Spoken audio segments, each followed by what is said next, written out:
Meditations for Every Day in the Year by Bishop Richard Challoner. June 24th. On the Nativity of St. John the Baptist. Consider first how just it is that we should show particular honour and veneration to this saint, of whom our Saviour tells us, St. Matthew 11:18, that there hath not risen among them that are born of women a greater than John the Baptist. He was a burning and a shining light. St. John 5:35, quote, the special friend of the bridegroom. Chapter 3, verse 29, quote, the angel sent before his face to prepare his way. St. Matthew 11, verse 10, quote, a prophet and more than a prophet. Verse 9, an apostle, quote, sent from God for a witness to give testimony of the light, that all men might believe through him. St. John 1, verses 6 and 7. A martyr in laying down his life for justice and truth. A hermit in retiring from his childhood into the deserts, and there consecrating his days and nights to the exercises of devotion and self-denial.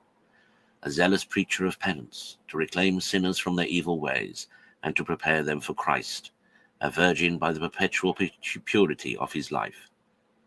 See here, Christians, what we have to honour in this great saint, what we have to embrace and love in him, and what lessons we are to learn from him.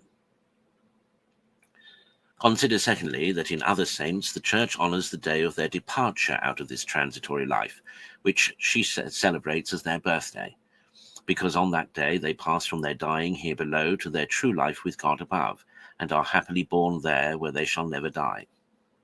But in St. John Baptist we honour also the day of his birth into this mortal life, by reason of his being sanctified in his mother's womb, and of the wonders which accompanied his birth, which was to the world, sitting till then in darkness and in the shades of death, like the first dawning of the new daylight, which the Son of God, whose forerunner he was coming to bring amongst us.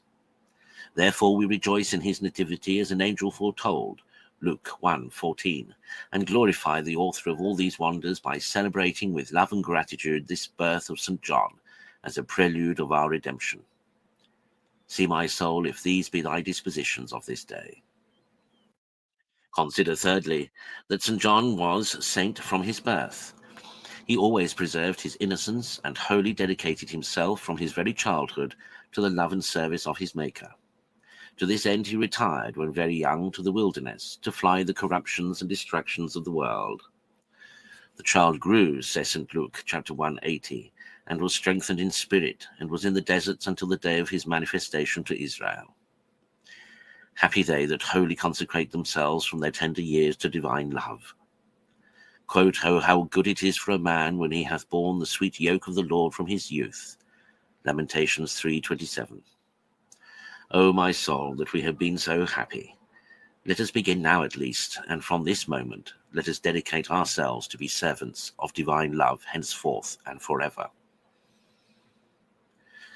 Conclude, if thou desirest to imitate the early piety and innocence of St. John, to follow him as much as possible into the wilderness, by retiring at least from the wicked ways of the world, from the infected air of the world, from the company and conversations of the slaves of the world, from the dangerous pastimes of worldlings, and from all the occasions of sin so common in the world, and especially take care to make a private cell for thyself in thy own interior, and to keep thyself there by inward recollection, in a holy solitude with thy God.